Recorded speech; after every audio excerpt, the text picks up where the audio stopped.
Oo, ayan oh, magandang umaga. Bayan. Gasa Belgas dapat. Eh ngayon, oo. Sige. Yung dalawa may itinatanong sa akin. Kapakilala muna kami. Di ba? No? Para naman makilala niyo. Ngayon ay birthday nung aming kapatid na bunso. Happy birthday, Benji. December 12. Ay, 16 pala ngayon. Wow, mali. 2025. Siya ay 47 taon na. 47 na pala. 47 siya. Oh. Eh, magpakita kayo ha. O, Lian, ikaw na Oh, ang yan, paalala. oh. Ikaw na. Ngayon, tinatanong nila sa amin, madalas, na kung paano nagmula yung aming pamilya. Dahil ako'y pinalad na nakakakwentuhan ko, medyo tayo nilalang na makwento. Mahilig magkwentuhan. Kung nakainis man doon sa iba, pasensyaan nyo. Talagang ito yung pagkakalalang sa akin, medyo may daldal. Tapos mula pa lang pagkabata, mahilig ako makipagkwentuhan doon sa aking lolo na inabutan, si Yayang, si Lolo Jose. Maraming kwento nagmula sa kanya. Saka doon sa aking namayapang amain, yung kuyang ng aking tatay, si Kuya Rogelio, mas kilala sa tawag namin Kanghelyo. Pinaiikli, Kanghelyo. Si Walan ka. Walanjo. Oo, kanyang mukhang bibig. Ang sabi, merong si Impong Nene na Marabilia ay may kapatid na babae na bulag. Ang sabi yun ay bunsong kapatid. Tapos meron pa silang kapatid na lalaki. Yun ang mga Marabilia. Merong nakitulog daw na Kastila na isang mataas na opisyalis ng Kastila nung araw. Saan lugar yan dito? Ha? Saan lugar daw yan? Dito sa Talavera. May base yan na. Dito sa Talavera, dyan sa may pulong sa Matias. Yung tabi nila Benji na yun. Ngayon, yung aming pinagmulan ay napakialaman, nagbunga ng isang anak na lalaki. Pangalan naman ay Tulume. Tulume dahil sa hindi naman ginamit yung apelyido nung Espanyol, pero ang balita namin ang apelyido ay Jaworski. Kaya ko isinunod, ang apelyido namin sana Jaworski. Pero sa Marabilia kami kinuha sa pagkadalaga, ano? Oo. Bumati muna kayong dalawa, magpakilala naman kayo. Para ano ba masasabi niya, bakit? Apo po ako ni Kaamang. Ayun, ikaw. Galing kay Melanie. Oh. Pugin po ni Kama, galing kay Melvin. Oh. Di ba? Hindi kayo galing sa akin. Ikaw yan, dahil hindi naman ako nanganak. Mali po, ano? Yung asawa ko nanganak, hindi ako. Kapagkamalang Ano pa. Ganun ba? Ano ko sa inyo? Kinain niyo to. Di ganun po, no? Nag-iisa lang yung anak, yung Tulume, na ang sabi sa amin, hindi mataas na lalaki. Pero kami hindi pinalad na dun kumuha. Dahil ang naging napangasawa niya ay si Inang-Ineng Balbina Miranda naman. Kaya kami partidos din ng Miranda dahil sa yung aming impo Miranda. Ayun po, siya yung aming lolo ay impong lalaki, impo nga po ba tawag o ingkong o kung ano man, ay 5'11" ang height. Batay dun sa Ang matangkad no. kay Lolo Jose, yun ang kanyang tatay. Yung kanya namang inang ay halos 4'10" lang. Doon kami kumuha. Kaya yung ibang Marabilia, mas maraming mataas sa lalaki sila kumuha. At kami naman na medyo hindi pinalad na magkaroon ng mataas na height ay doon sa aming impong inin. Ayun po, yung aming lolo na yon, si Lolo Sir. Palume. Kasi po, lolo na rin ang tawag namin, hindi namin alam kung ano tawag pag sa ganong henerasyon. Nagkaroon siya ng mga anak. Ang una ay yung Peles, lalaki. Yung Peles po ay nagkaroon naman ng isang anak, si Kuyang Berhilio Marabilia. Isang anak lang pala si Lolo Bel. Oo. Ano? Hindi isa. Tapos, yung kanyang asawa ay lumaki kami nandun sa aming lugar ay sinanaselang. Nanguhula yun eh. Yung aming lugar dito sa Mesguera, doon sila nakatira. Inupot nung aking tatay. Maraming dumadayo dahil nanguhula eh. Ayun po, ang susunod na anak uli ay batay dun sa unang kaalaman ko na ikinurek lang ng aking isang amain nung si Kuya Lengling nung pumunta. Ang sumunod pala kay Lolo Peles ay si Inang Neni na. Si Inang Neni naman, ang kanyang anak ay si Kuya Rome. Ang asawa niya ay si Tata Delpin Cruz. Ang anak niya ay si Kuya Rome.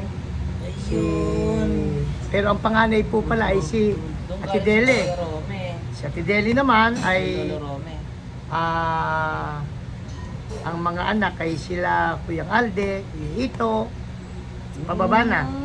Tapos po ang si Kuya Romy naman, ang sumunod, ang anak niya ay si Kuya Jimmy, Kuya Amang din, si Ate Pate, si John John, at saka si Mina. O, sumunod naman na anak ay yung katalino na, yung amin. Pangatlo. Oo, si Lolo Tino. Ang napangasawa naman niya ay si Inang Ansang Esperanza Reyes. Marabilia. Oo.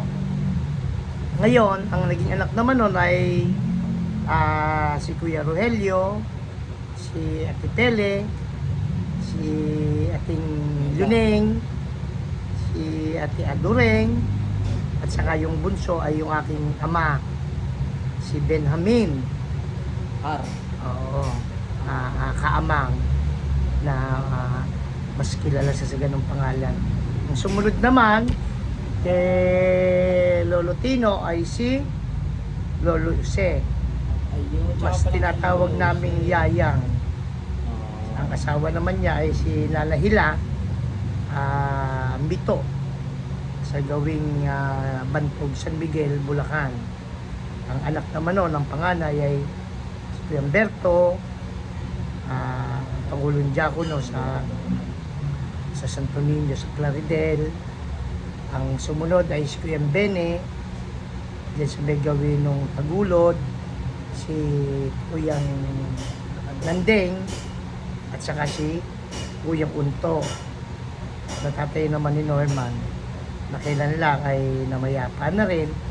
Ang sumunod naman doon na anak ay si Lolo Intong. Ang pangalan naman ni Lolo Intong ay Dionisio Marabilia, na doon naman namuhay sa Gimba. Ang asawa niya ay si Nana Bunso na nagtitinda naman ng ng mga kakaning aso. Nung araw po kasi ay Legal pa. legal pa yon. Meron siyang restaurant doon sa may Gimba na dinadayo. Hindi po sila nagkaanak. Puro alaga lang ng pamangkin sila. Ang trabaho niya may tawag sila dun sa sa nag-aayos ng kalsada. naglalagay ng aspalto. Oo. Ngayon po, ang sumunod naman doon ay si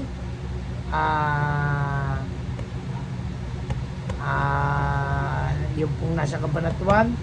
Lol, Alan! Ano na nga pangalan ng lola mo? Ano na nga pangalan ng lola mo? Yung lola. Lola mo. Kay Lola Ine. Si Nana Elena. Pasensya na po kayo dahil medyo... Bumati ka muna sa video. Kasi saya nung ating pamilya to, ayan po. Ayan po yung original na Shogun. Si Alan, si ano. Si Kuya Alan ba original? Siya original na Shogun. Ay, ganun ba? Si Nana Elena po ang kasunod. Original pala si Kuya Alan. Si Nana Elena ay nagkaroon ng... Si Tata Apin naman, yung kanyang asawa. Siya po nung ako'y bata, naggugupit sila doon sa may gawing burgo sa Cabanatuan. Pero sila ay nabuhay doon sa gawing akpa. Ang anak niya, ang una, ay si Kuya Esto. Hindi ko po gano'ng alam yung talagang pangalan niya eh. Ernesto po pala, Ernesto. Sumunod, si Kuya Abner, Ayun.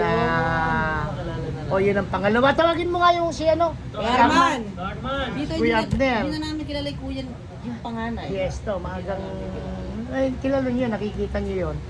Halika, Manong Arman. Ang sumunod, ang ikalawa, si Kuya Abner, ano po, para makita niyo yung mga anak. Edi naman po yung isang anak. Ito yung pinaka magandang lalaki. Naka-live to. Anak ni Abner. Oo, naka-live to. Baka tayo madali ng YouTube. Oo. Ayun po, diyan ha. Papasensya na po kayo. Talaga lang sinungaling yung tao na yan. Hindi po totoo, yung sinabi niya. Si Abner, ano po, pagkatapos si Kuya Abner, ang sumunod na anak ay si Ate Ine. Si Ate Ine, yun po ang nanay ni Alan. Si Lola Ine. Oo, si Lola Ine. Tapos ang anak naman ni ang sumunod naman sa kanya ay si Kuya Amang. Kuya Amang na maagang namatay. Namatay yun sa Baguio na baril doon. 80s pa lang nawala na. Sumunod sa kanya ay si Kuya Poldo, si pamangkin. Dito, bunso si Lola Poldo. Hindi, ang sumunod na bunso ay ito si Alan, anak ni Ate Ine. Ang sumunod naman kay Kuya Poldo ay yung bunso na si Mayor. Si Lola Kuya Oka. Oo, si Lola Oka nga. Renato. Ang Si totoong Mayor. pangalan. Oo. Majimbo kung tawagin ni Kuya. Hindi naman Majimbo, kayo magulo. Hello, Si Mayor yun, si Mayor. Si Mayor. Baka maririnig ko ni Kuya Oka. Ang sumunod naman doon, ang bunso ay si Nana Paseng. Hindi kasi mukhang marabilya eh. Nana Paseng. Yes. Ang asawa niya ay si Kuyang Carding Morales. Namuhay naman sila doon sa may gawing sakdalan. Ang anak naman ay si Kuya Rese, Kuyang Gane, at saka si Kuyang Lengleng na dating anchor ko ata ng ABS, CBN. Ted Pailon. Kasabay nila Ted Pailon sa Magandang Gabi, Bayan. Ay, magandang umaga pala. Missing Pilipinas. Ganun po, yun ang pinagmulan, sunod-sunod ng aming angkan, yung Pamilya Marabilia. Ang Pamilya Marabilia po hindi naman talaga mga Iglesia ni Cristo. Yung nagkataon po, yung aming lola, si Inang Ansang ay Iglesia ni Cristo. Tumanggap siya ng maraming pag-uusig sa kanyang kabiyak noon nung hindi pa tinatawag sa iglesia. Kaya po nung mawala yung kanyang asawa na aksidente po, ang lolo Tino po namin maagang nawala dahil siya po ay nagbabiyahe ng yelo from Gapan, Cabanatuan, Gapan, papunta ng San Miguel, Bulacan. Tawag po ata ng sasakyan ng araw Wipon. Hindi ko na rin inabutan. Hindi ko na natatandaan. Pero weapon daw po ang tawag dun eh. Siya po ay na-aksidente nung 1946.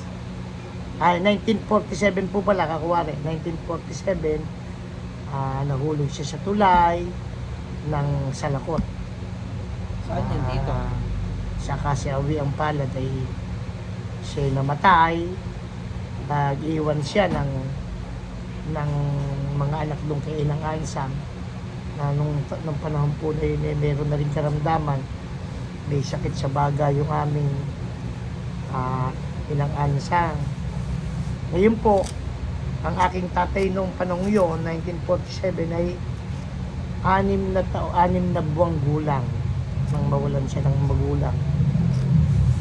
Sino? Kwento na. Si Lolo. Kwento na po tayo nung aking tatay na batay dun sa kwento ni tatay, kwento ni Anghelio, kwento ni Yayang, kwento nung iba't iba na pininsan niya na inabutan namin na ngayon po'y nawala na. O tatay ko daw po, si Kaamang, ay medyo matigas ang ulo. Maagang naghanap buhay dahil sa salat sa pangangailangan dahil yung kanilang ina ay may karamdaman pa. Nung amin po yung ang si Anghelio po nun sabi parang 7 taon nung ulila.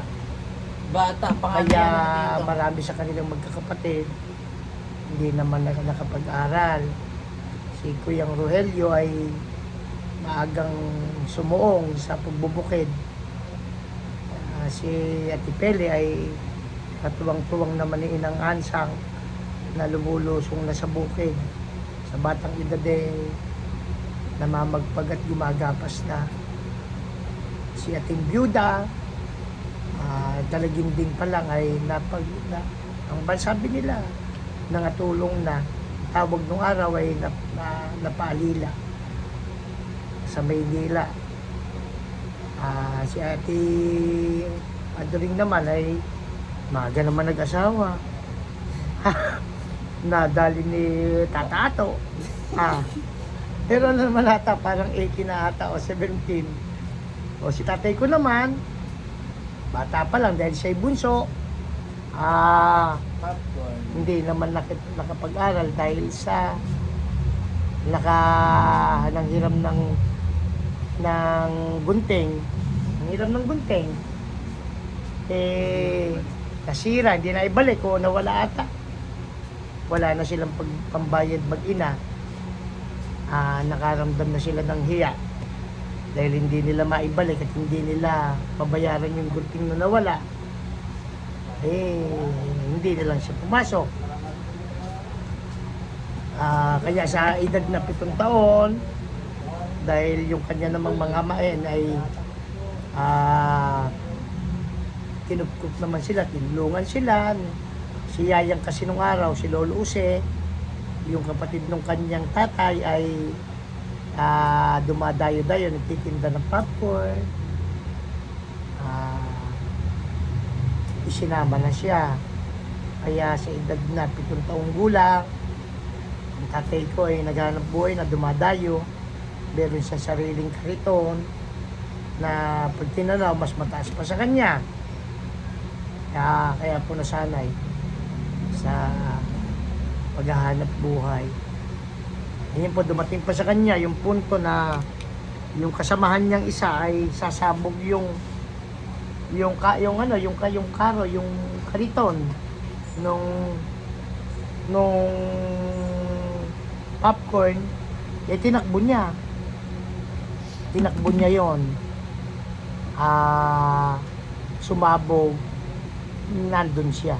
Kaya yung tenga po ng aking tatay Sunog ano? kalahati lang dahil sa bata siyang na-aksidente dahil sa gusto niyang ma-save yung kariton ng kanyang kasamahan na pag-aari naman ng kanyang amain. Si Yayang. Mga kapatid niya, mga pinsan niya, yung kasama niya rin nagtitinda noon. Kaya mahirap ang buhay nila. O, ngayon po, paglipas ng panahon, siya pumasok dito sa Talavera.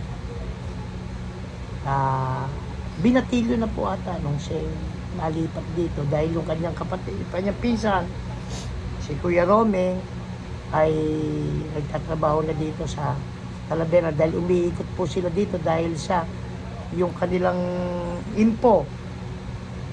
Maagang namatay yung kanilang lole. Kaya ang kanilang naging lola ay si Impong Nene na Marabilla. Parang ang naging asawa po ay Kapulong. O ganun po, Kapulong. Doon sila nagpupunta pag medyo merong konting pangangailangan. Yun ang naging takbuhan nila dahil sa yun po ay may kaya. Hindi naman sila pinagdamutan. Kaya po yung Talavera, nandun yung kanyang mga pininsan ni tatay, si Kuyang Rome, nagtatrabaho naman kay Kuyang Carlos sa weldingan. Nang pumasok po yung dumating yung aking magulang, tatay, kumpleto naman. Kompleto naman. Pero dahil sa kanyang paghangad na matuto, kaya na ikikwento na ayaw naman na siya tanggapin dahil sa ano naman, kompleto naman ang sinabi niya dun sa kanyang pinagtabuhan. Ang tawag po namin ay Kuyang Carlos dahil nakita pa rin namin yun eh. Ang sabi niya ay mapakain lang siya kahit na wala po siyang sweldo. Kaya sabi nga nung aming tatay noon, hindi siya mahira. Baka makatatawag siyang hamak. Dahil pumapayag siya na malamnan lang yung kanyang sikmura dahil yung iiwan niyang pamilya sa Bantong, Bulacan, San Miguel ay talagang nakakaramdam ng hirap. Dahil yung kanila pong magulang noon dahil nga sa may karamdaman, pumapayag si Inang Ansang dahil may katapat sila na nagugulay dahil nga matandang babae naman kinukuha dahil sa naaawa rin kaya yung mga wala rin kukuha dahil nga matandang babae na may sakit. Ang kanyang ino-offer na lang, tutulong siya sa pagbubuhat ng mga kain-kain na avocado, iba't ibang prutas, at ang ibabayad naman sa kanya yung itatapon na lang na hindi naman siguro bulok pero hindi na magandang klase ng prutas o ng gulay para yun naman ang kanilang iuwi dun sa kanyang mga anak. Kaya yung tatay ko naghangad na mga ibang bayan ilat pa dito sa Talavera. Mula naman doon dati siya nagluluto maano po, may kulit, merong kulit, mapakialaman, natuto po. Natuto na pag-welding. At nung makapag-welding na siya, ay tumaas na siya ng tumaas. Tumaas na ng tumaas yung kanyang tinatanggap na sweldo. Pagkalipas ng ilang panahon, nagkaroon sila ng problema nung kanyang pinagtatrabahuhan.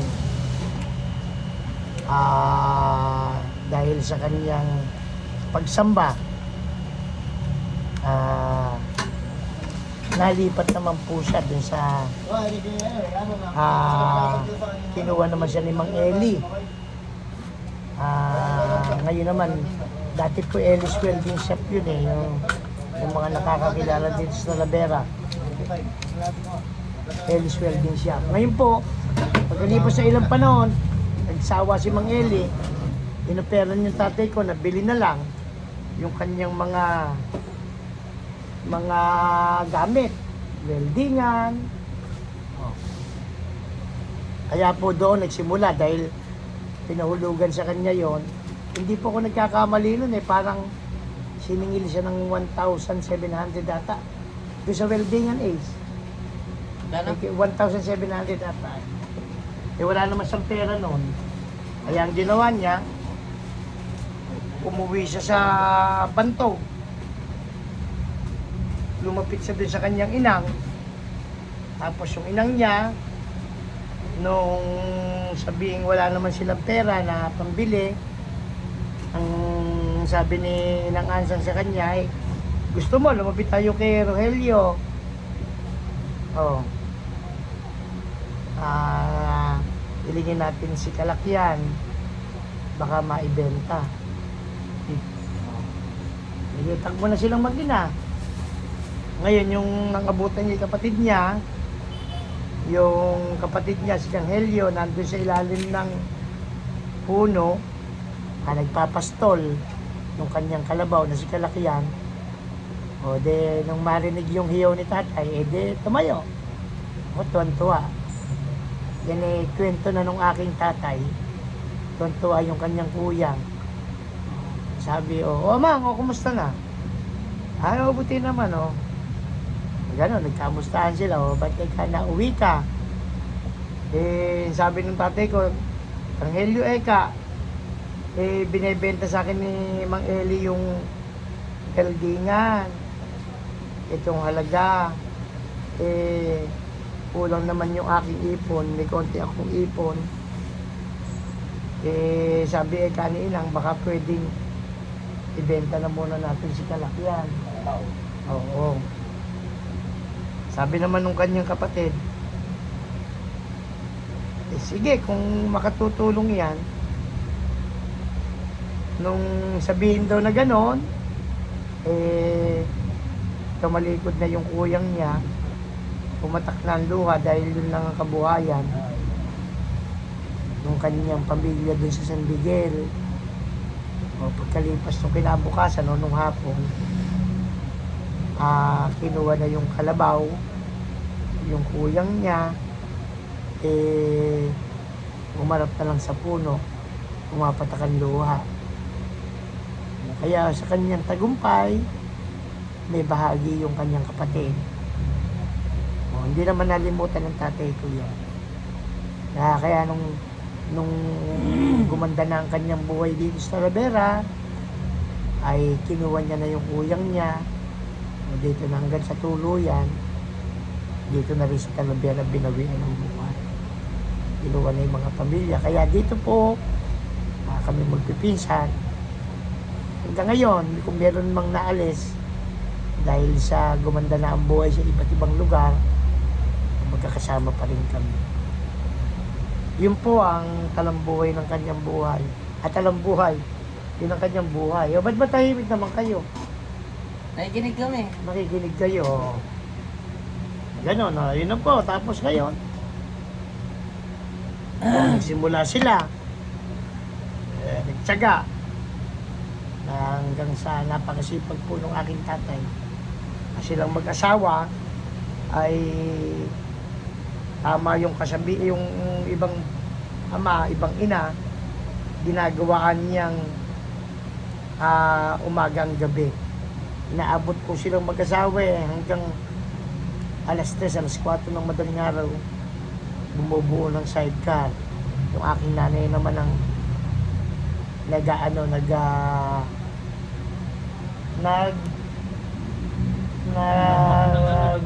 upholstery. Isa naman sa upholstery. Oo. Tapos, yung nanay ko naman ay tubong Latore. Tubong Latore aking nanay. Doon sila nagkakilala. Parehas silang Iglesia ni Cristo. Sa susunod na video ay tatalakayin ko naman sa inyo yung kanyang kasaysayan. Then nagsimula yung aming magulang sa maliit na maliit lang hanggang sa tinulungan ng Panginoon Diyos, binigyan ng hindi man malaking kayamanan pero sapat para mapag-aral kami. Yung kanya daw na ramdaman, wag namin maramdaman, kaya kami po hindi tinulungan mag-welding. Paghahawa kami ng welding, ayaw niya. Dahil hindi yun ang harap niya. Sabi niya, mainit sa kamay, mainit sa katawan. Kaya kami po ay pinilit magsipag-aral. Salamat po kami naman ay nakatapos. Wala po, walang ano yun. Yung palad ng aking ama. Pag hinipon ninyo napakakapal. Laki nung ano niya, ano? Halos hindi nakatikim ng bagong sapatos. Talagang puro tipid. Kami po ay nakakatikim lang ng mga medyo magandang gamit dahil doon sa pangungupit ng aming nanay. Yung aming nanay ang aming hihingian. Oh. Yun po ang aming buhay. Kaya pinipilit namin mahalin yung naiwan nila. Ang aking po pangarap, ako'y makilala, hindi naman sa aking pangalan, kundi makilala ko bilang anak ni Kaama. Ang kanya pong sinimulan sa kanyang pagka-iglesia ni Cristo, sa kanyang karapatan, yun ang ginawa namin linya rin sa amin. Nung kami man po'y masigla, una sa Panginoon Diyos, pero alam namin galing dahil din sa Kanya. Kung bakit kami may konting tinatangkilik, dahil din sa pagpapagal ng aming Ama. Kung meron mang kreditong dapat tanggapin, hindi kami magkakapatid. Kredito ng aming mga magulang, kredito ni nanay, kredito ni tatay. Sa aming tungkulin din bilang pag-iglesia ni Cristo, hindi rin ang kredito sa amin kung kami man nagpapakasigla, pilit na gumagampan ng tungkulin. Kredito po sa aming magulang dahil yun ang bilin niya sa amin. Sana po sa susunod na panahon na salit-saling lahi namin, at kung ito'y maisesave sa aming magiging mga apo, sa magiging apo sa tuhod, sa magiging apo ni Alas, sa magiging apo ni Mikael, sa magiging anak ni Lian. Di ba? Magkakaanak kaya si Lian. Baka kaya marami Ano? Sana'y marinig nila, sana'y maisave. Oo. Yun ang aming angkan, yun ang aming lahi. Oo. Ako po, si Melvin. Melvin sa marami ng iglesia. Anak po. Anak ni Kaama. Magandang umaga po sa inyo. Pagpalain po tayo. Ayun po ay Disyembre 16, 2025. Kung ito man ay abutin ng 2050, kami siguro bulok na nun. Mapapanood dito ng aming mga apo. Ito alam mo, tingnan nyo Alan, pakita nyo, ipopost ko ito Magpakita kayo, ayan si Alan. Ganyan po siya kagyan. Ganyan. Sa susunod na pala, makikita niyo si Alan nakatungkod na. Yung kanyang kabataan, tingnan nyo po, masigla. Matikas. Babay na po sa inyo. Mapagpalang araw sa ating lahat.